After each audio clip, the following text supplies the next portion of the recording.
The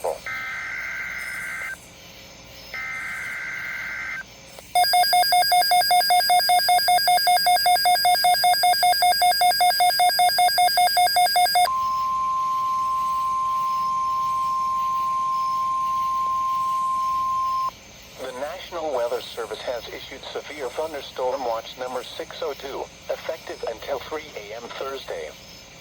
This watch includes the following counties in Illinois: Alexander, Johnson, Massac, Pulaski, and Union, and Ballard, Kentucky.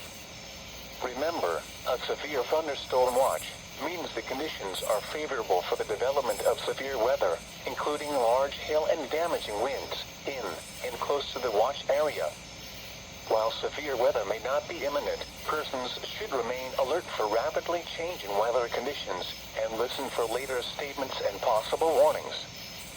Stay tuned to NOAA weather radio, commercial radio and television outlets, or internet sources for the latest severe weather information.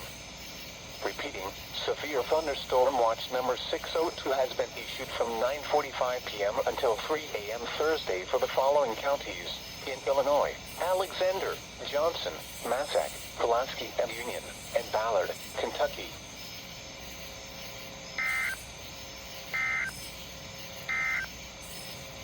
This hazardous weather outlook